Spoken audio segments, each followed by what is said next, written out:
मुझसे शुरू में पूछा गया था कि भाई सर मिड टर्म का कुछ बता दें, मिड टर्म में यही है।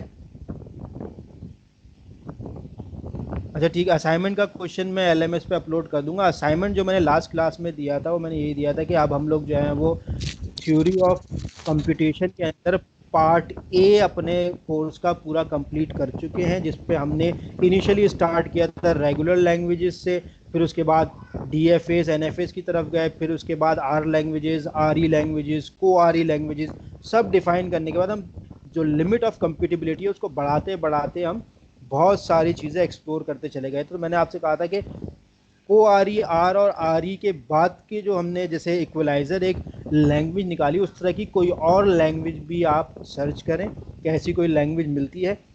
तो उसको जब आप ढूंढ लेंगे कि हाँ भाई ये एक एन पी हार्ड प्रॉब्लम है जो कि इस लिमिट ऑफ कंप्यूटेबिलिटी में यहाँ लाई करती है, तो उसको एक्सट्रैक्ट करने के बाद आपने उसमें से बताना है कि भाई ये वो है और ये इस तरीके से हम सॉल्व कर सकते हैं by using decidability, recognizability, reducibility या को रिकॉग्नाइजेबिलिटी, या फिर by using the amplifier machine और by using the equalizer machine के। इस तरीके से प्रॉब्लम सॉल्व हो जाएगी। तो ये था वो असाइनमेंट, ये मैं एलएमएस में इंशाल्लाह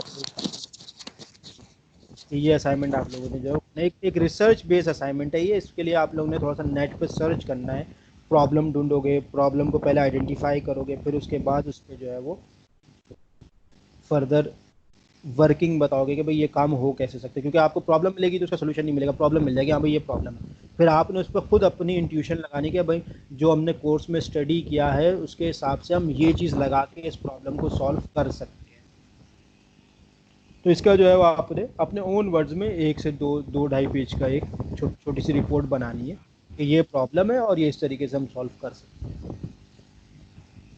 ठीक है। सर ये जो आपने असाइनमेंट्स के लिए सारे पॉइंट्स बोले, आप इनको प्लीज़ असाइनमेंट जब आप देंगे तो उसमें डिस्क्रिप्टिव तरीके से ये पॉइंट्स वाइज हाँ बता देंगे सारी चीज़ें, हाँ, ताकि मैं जब हम एलएमएस असाइनमेंट बनाते हैं हमें सारी चीज़ें रिकॉल हो जाए। हाँ एलएमएस पे मैं ये पूरा असाइनमेंट अपलोड कर दूंगा लिख के कि ये असाइनमेंट आपको दिया गया है, इस तरीके से आपने रिसर्च बेस्ड असाइनमेंट करना है। ठीक है, वो पूरा मैं एलएमएस अपलोड कर दूंगा। बाकी मिड टर्म जो है उसका अनाउंसमेंट हो चुका है, टाइम टेबल बन चुका है। मिड टर्म 3 जुलाई से स्टार्ट होंगे और हमारा शायद 5 जुलाई को ही मिड टर्म है। तो ये है कि अभी एक क्लास आज हुई है, फिर एक नेक्स्ट वीक क्लास होगी, उसके बाद अगले वीक जो है वो मिड टर्म होगा। लेकिन हमारा जो मिड टर्म है वो शुरू के 7 लेक्चर्स में से ही है। ठीक है। Okay sir. सर तो क्या थ्योरम आएंगे? जिस तरीके से मैंने 2 क्विजेज में पूछा है उसी तरीके से मिड टर्म भी आएगा। कॉन्सेप्चुअल बेस्ड होगा कि भाई आपसे मैं कॉन्सेप्ट पूछ लूँगा अगर ये है तो इस तरीके से कुछ एक दो स्ट्रेट फॉरवर्ड सवाल होंगे कि भाई इसकी मशीन बना दो, उसकी मशीन बना दो, जो बनी हुई है स्लाइड्स में उसी तरीके से आप भी मशीन बना दोगे। लेकिन कॉन्सेप्चुअल सवाल ज़्यादा होंगे कि जिस तरह मैंने अभी लास्ट क्विज में पूछा था कि भाई अगर ये मशीन बनी हुई है और मुझे इसका जो है वो लूप फॉर एवर करवाना है, यानी इसको डिसाइडेबल बनाना है, तो कैसे बनाएंगे। तो उसमें आपने एक लूप लगा देना था क्यू रिजेक्ट को हटा के। तो उस तरीके के कॉन्सेप्चुअल सवाल ही होंगे ज़्यादातर। करना उसी तरीके से होगा, अगर पेन एंड पेपर पे सॉल्व किया उसको अपलोड कर दिया। सब कुछ विद इन द लेक्चर्स ही होगा, कोई इससे बाहर की चीज़ नहीं है। बस ये है कि क्योंकि अब कॉन्सेप्ट ये है कि there will be an open book one, तो आपने उसको तैयार भी उसी तरीके से रहना है अपने आप को कि भाई ओपन बुक टाइप का पेपर हो सकता है। जब ओपन बुक टाइप का पेपर है तो फिर उसमें जो है वो कॉन्सेप्चुअल सवाल ही पूछे जाते हैं कि भाई what the are the concept that you have gain from this course.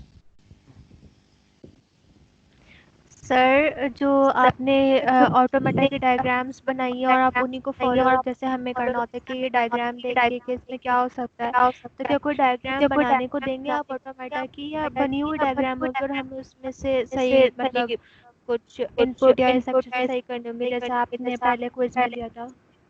हाँ वही ना, बनी हुई डायग्राम है, या तो कोई छोटी मोटी क्वेश्चन दे दूंगा मैं इसका ऑटोमेटा बना दो, जो कि कोई स्ट्रेट फॉरवर्ड होगा, कोई बड़ी डायग्राम नहीं बनानी होगी। और कोई बड़ी चीज़ होगी तो बनी हुई डायग्राम होगी, उसे पूछूंगा भाई ये डायग्राम अगर बिल्कुल सही है तो इसकी वर्किंग बता दो, अगर इसमें कुछ गड़बड़ है तो गड़बड़ आइडेंटिफाई करके उस गड़बड़ को सेट करके फिर इसकी वर्किंग बता दो। या फिर मैं कोई एक मशीन ट्यूरिंग मशीन दे दूंगा, बोलूंगा भाई इसका आउटपुट जो है वो आप टेप पे दिखाओ कि भाई ये मशीन जब रन हो रही है तो टेप पे किस तरीके से आउटपुट बन रहा है। इस तरह के सवाल हो सकते हैं। ठीक है, ठीक सही है, है। सही है। सर एक चीज़ सर और बोलनी थी, मैं डिस्कनेक्ट हो गई थी अभी बीच में। आप असाइनमेंट जो दे रहे हैं उसमें जो आपने जितनी बातें अभी बोली हैं, वो आप जब असाइनमेंट अपलोड करेंगे तो उसमें वही बुलेट वाइज सारे पॉइंट डिस्क्राइब हाँ वो सारी देंगे चीज़ें ताकि मैं हम लिख दूंगा। असाइनमेंट बनाएं तो मतलब हम तमाम चीज़ें रिकॉर्ड करना है। ठीक है, थैंक यू। ओके, अच्छा भाई, और किसी का कोई सवाल है?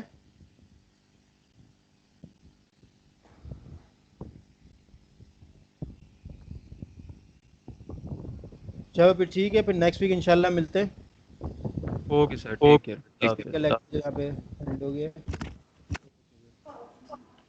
अल्लाह।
सर रिजवान साहब